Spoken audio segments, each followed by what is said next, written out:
If your grocery bill has been creeping higher and higher, you are definitely not imagining it. Most people are feeling it, whether they're buying basics like milk and bread or stocking up for the week. In this video, I want to walk you through the main reasons why your groceries are so expensive right now, in simple practical terms, and then talk about when this might start to calm down. No drama, just how the system works and what's actually driving those prices. Think about everything that has to happen before a single item lands in your cart. It usually starts on a farm or in a food production facility.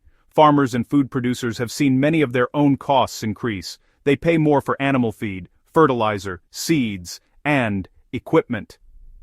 A lot of these things are tied to global markets. When the price of major crops like corn, wheat, or soybeans goes up, it becomes more expensive to raise animals and grow other foods. If it costs more to feed chickens and cows, or to fertilize fruit and vegetable fields, that extra cost doesn't just disappear. It usually shows up later in the price you pay for eggs, meat, dairy, and produce. On top of that, equipment and repairs have gotten more expensive. Tractors, harvesters, milking machines, food processing lines, and the parts to maintain them all cost more than they did a few years ago. Food doesn't just come straight off the farm and into the store. It often has to be cleaned, sorted, processed, cut, cooked, or packaged, and each one of those steps uses machines, buildings, and people. As all of those input costs rise, the total cost of producing food climbs too, and that pressure eventually reaches the shelf price.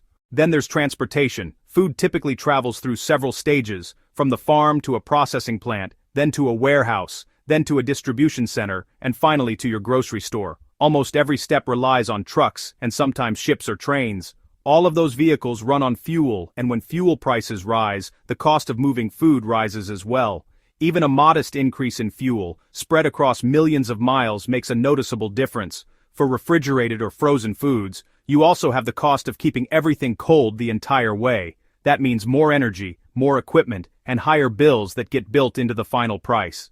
Labor is another big factor that quietly influences your receipt. People are involved at every stage, planting and harvesting crops, caring for animals, operating machines in factories, managing warehouses, driving trucks, and working the registers and stocking shelves at your local store. In many places, wages have gone up. That can be helpful for workers trying to keep up with their own expenses, but it also means it costs more to run a farm, a processing plant, or a supermarket. In some areas, it's also been harder for businesses to find enough workers, so they may spend more on overtime, training, and hiring incentives.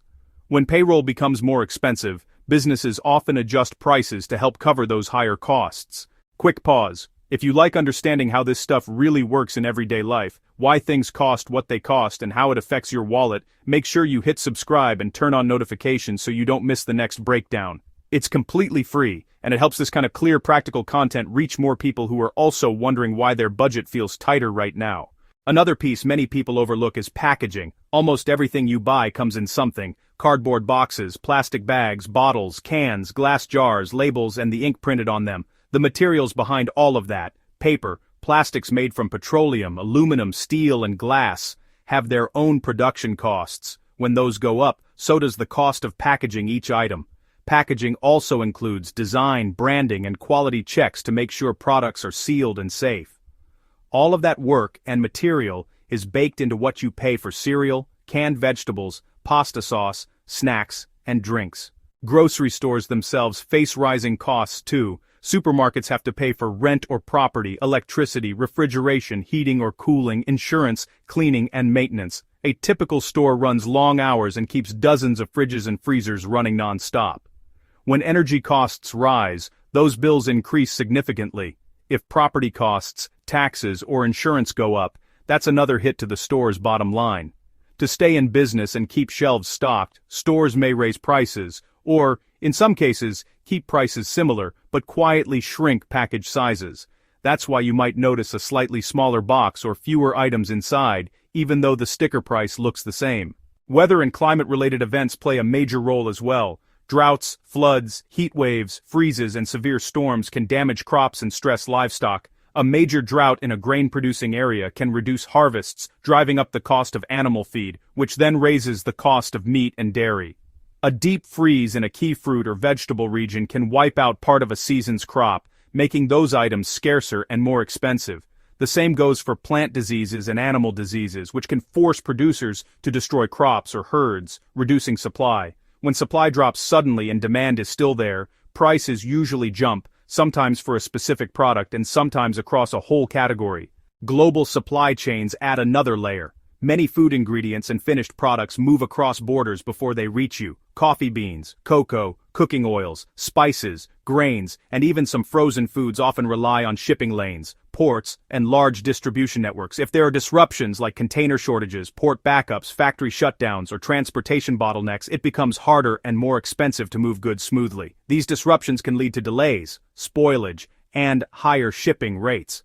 The impact often shows up as short-term spikes in the prices of specific items tied to the affected regions or shipping routes. All of this sits on top of general inflation, which is the overall rise in prices across the economy over time. Inflation doesn't target groceries alone, it affects utilities, services, materials, and many other things that businesses rely on. For grocery suppliers and retailers, that means higher costs for electricity, professional services, repairs, cleaning, and more. Even when there isn't a single dramatic event causing a jump in prices, the slow increase in many small expenses can push companies to raise prices here and there just to maintain their profit margins. Over a few years, those small increases can add up to a noticeably higher bill at the checkout. Consumer preferences also matter. More people now look for convenience foods, pre-cut fruits and vegetables, salad kits, ready-made meals, pre-marinated meats, and heat-and-eat options. These products usually cost more to produce because they involve extra labor, more processing steps, and more complex packaging. The price difference between a whole chicken and pre-cut seasoned chicken pieces, or between whole vegetables and a ready-made stir-fry kit, is partly the cost of saving you time. On top of that, many shoppers choose organic, free-range, grass-fed, or specialty diet products.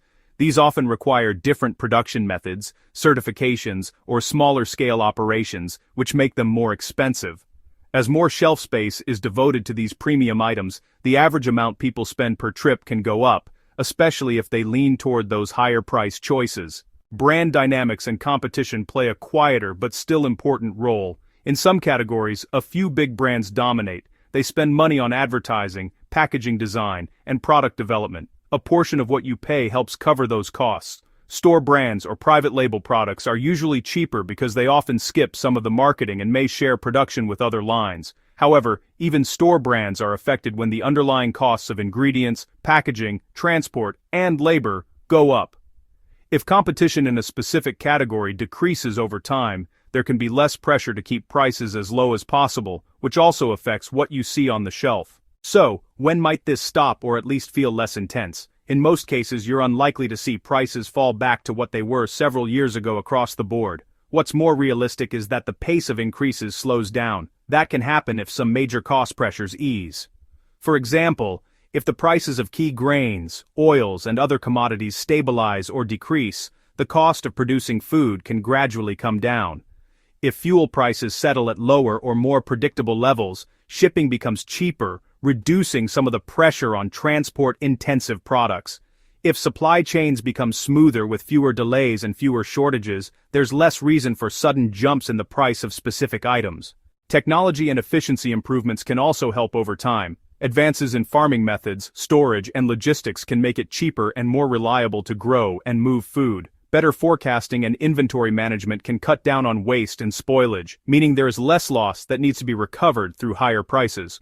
More energy-efficient equipment, lighting, and refrigeration can lower operating costs for stores and warehouses, which can help offset increases somewhere else in the system.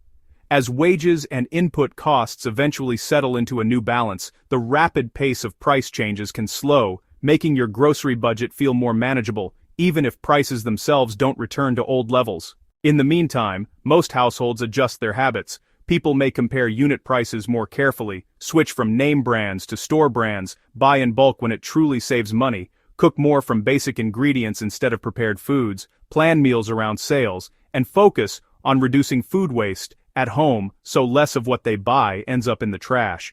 These strategies don't change the fundamental reasons prices went up, but they are practical ways to stretch your budget while the larger forces in the food system work themselves out. If you found this breakdown helpful and you want more explanations of everyday money and economics topics, like why rent is so high, how interest rates affect you, or what inflation really means in your life, go ahead and subscribe, give us a like, and share it with someone who's also wondering why their grocery bill keeps climbing. It helps support the channel, and it tells me to make more videos just like this that focus on what you actually deal with day to day.